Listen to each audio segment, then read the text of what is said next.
Who was Jesus of Nazareth? I mean, really?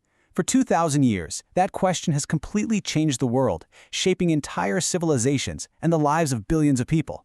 But if you take a step back from faith, what does the evidence actually say? In this explainer, we're not going to get into theology or philosophy. Instead, we're going to put on our detective hats. We're going to investigate the historical case, just like we're building a case for a courtroom. So let's start right there, with the absolute core question of our investigation.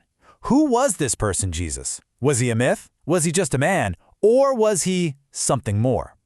We're just going to follow the trail of clues, one piece at a time, and see where it takes us. Okay, so here's our approach. We're modeling this whole thing on an investigator, like a barrister building a case from the ground up.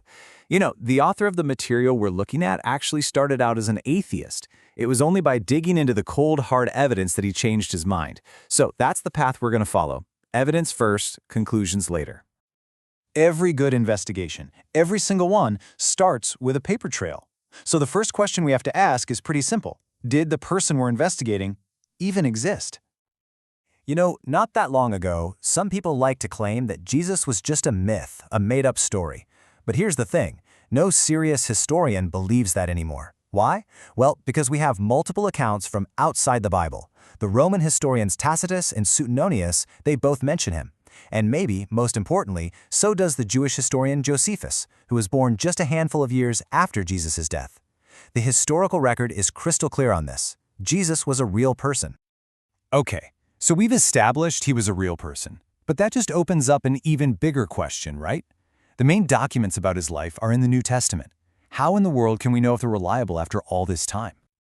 Well, believe it or not, historians have a system for this. It's called textual criticism, and it basically boils down to two key questions. First, how much time passed between the actual events and the earliest copies we have of the writing? The shorter the gap, the better. And second, how many copies of the manuscript do we have? The more copies, the better. Now check this out. This is where things get kind of mind-blowing. Look at something like Caesar's Gallic Wars, a cornerstone of ancient history. We have about 10 copies, and our earliest one is from 950 years after Caesar lived, okay? Now look at the New Testament. The time gap is way, way smaller, and the number of copies? Well, it's not even in the same sport, it's in a completely different galaxy. Over 24,000 ancient manuscript copies. Let that sink in.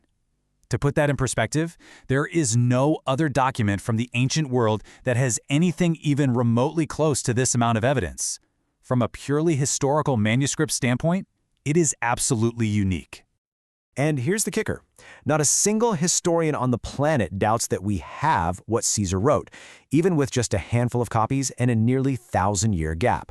So by the exact same historical standards we use for everything else, the evidence for the New Testament documents is just overwhelmingly stronger.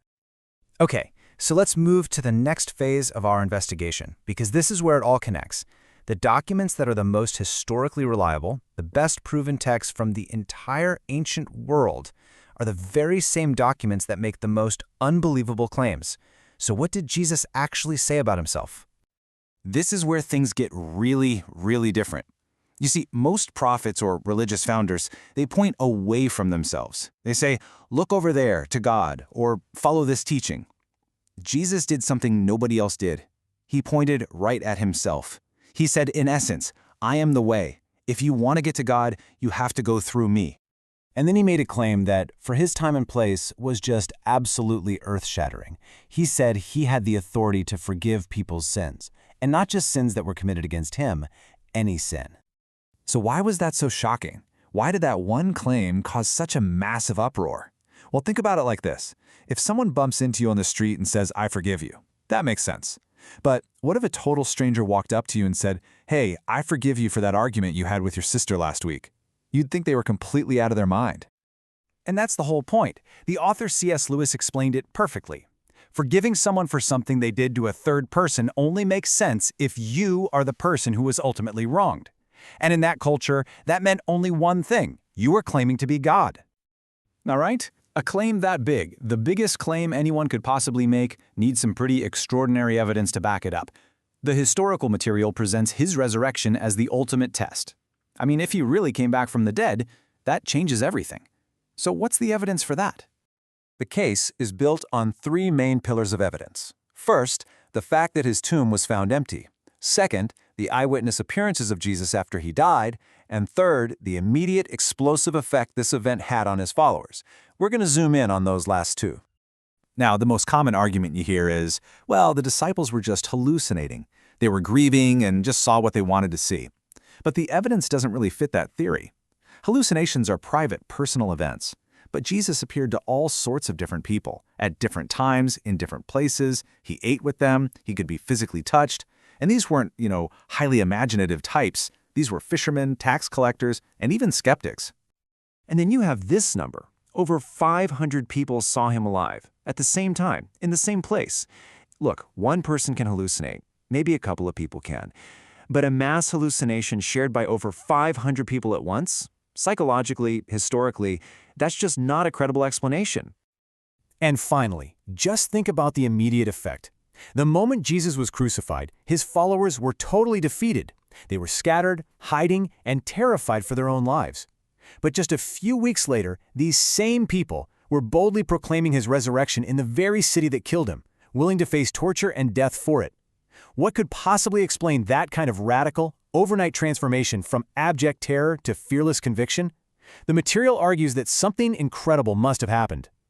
So, when we put all the evidence together, the historical records, the reliable documents, his unbelievable claims, and the evidence for the resurrection, we are left facing one final, unavoidable question. This is the famous trilemma. Given that he claimed to be God, there are really only three possibilities. 1, he was a liar. He knew he wasn't God, but he deceived everyone and then died for a lie he made up. 2, he was a lunatic. He was sincerely deluded, kind of like a man who genuinely believes he's Napoleon. Or 3, he was exactly who he said he was, Lord. What this really means is that the one option that isn't really on the table is calling him just a great moral teacher. Think about it. A man who claims to be God but isn't can't be a great moral teacher.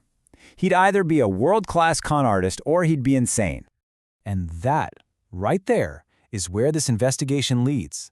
The material doesn't try to force a conclusion on you. It just lays out the evidence, the documents, the claims, the eyewitness testimony, and says that each one of us has to act as the jury. You have to weigh it for yourself. So we're left with this final question. Like any juror at the end of a long trial, you've now seen the evidence presented in this case. You've heard the testimony, and now you have to decide. Based on the historical evidence, what's the verdict?